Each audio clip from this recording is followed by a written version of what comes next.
good feeling. He knows where the car is rolling to, and if it breaks traction. A soft car like that will give you a little bit of feedback, but it's probably not the fastest way, and certainly under brakes looks to me quite nervous.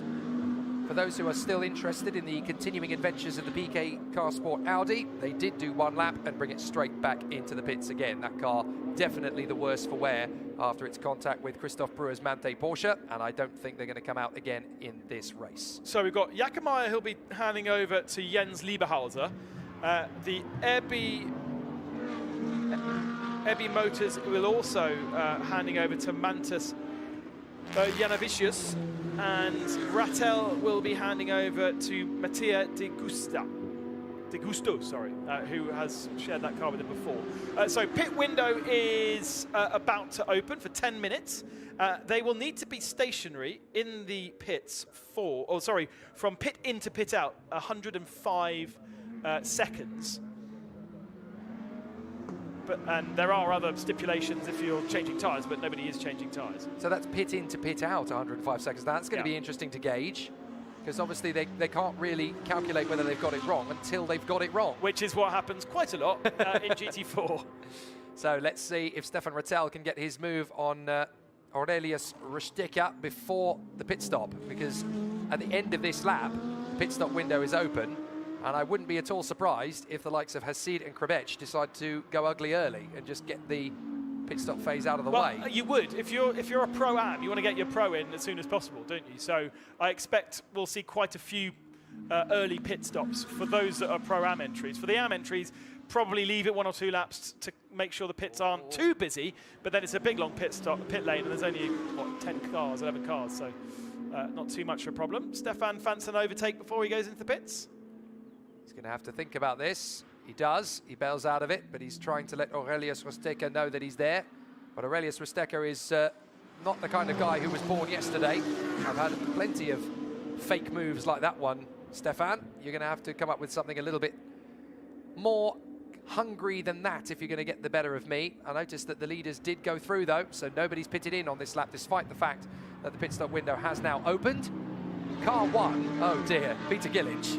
He's now under investigation for speeding in the pit lane. It's the only thing he's done is come into the pit lane and go back out again. I love the Ebby Motors livery. Oh! Goodness me. Big spin for Angerhofer.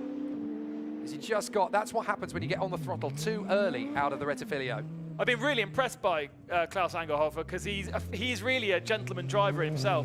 Done plenty of racing. He's actually a KTM national champion in Austria, but he's not usually up at the kind of Nicholas Sauerlands' pace, so he's had a really good run up until that point. Okay, all 3 drivers then in that battle came in together. So we have Jakomeyer, Rustecker and Rattel all coming in together, so they will rapidly change over, and this is a race in the pits now.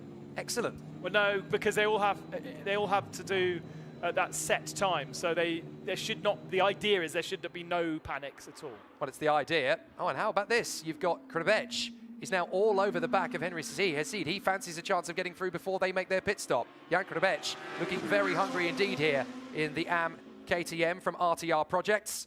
Down the back straight. And he does fancy maybe he can get Henry Hasid vulnerable as they get down towards the Parabolica, weaving around a little bit, trying to get into his blind spots, trying to keep him second guessing as to whether the move is on. It isn't, but Henry Hasid can't think about what's in his rearview mirrors. He's got to think about what's coming up the road in front of him. Do either of them dive for the pits? No, they do not. Jan Krabech is the only driver listed in that car, so he will come into the pits and serve that 105 pit stop, but then go back out onto circuit again. Interesting that I need to reread my documents because everyone's a lot longer. Is thinking about it into turn 1, thinks better of it, or either that or Henry Hasid does not get intimidated. I think Krabech was hoping to spook him under brakes. Henry Hasid was not going to budge. So down pit road, that's a KTM coming in. That's going to be Angerhofer, I think, after his earlier spin.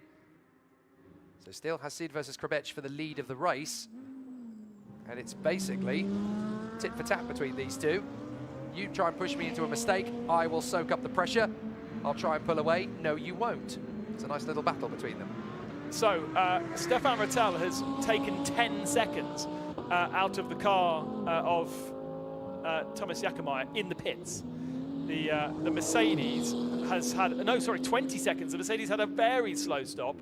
And the Audi of Rattel, the 88 car, was pretty much on the money, 4 seconds slower than it needs to be. But that has going to spread out that little battle massively, because the Porsche also was 10 seconds slower than the Audi.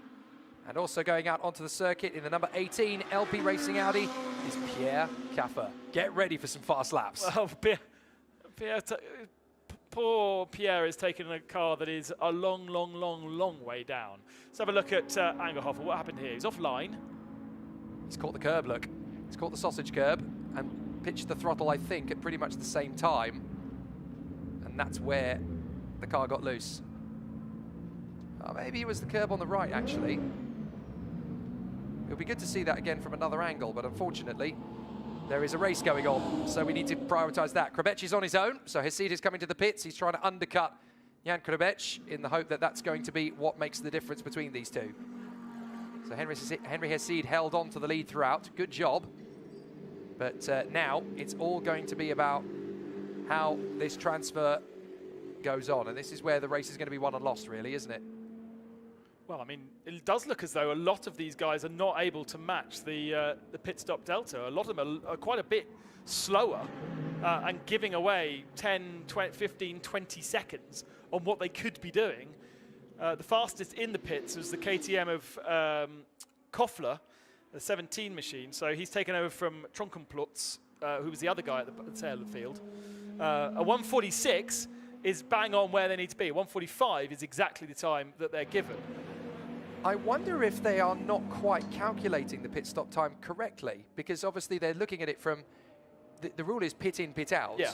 Maybe they're calculating it by, well, we have to be stationary for a certain amount of time to get to the 105, and then it takes them another 20 seconds or so to get out of pit lane. So maybe that's where there's perhaps a misunderstanding in whether pit in, pit out means, you know, do we have to take 105 seconds from when we come in to when we stop and then leave the pits? Maybe there's a bit of a misinterpretation of that rule.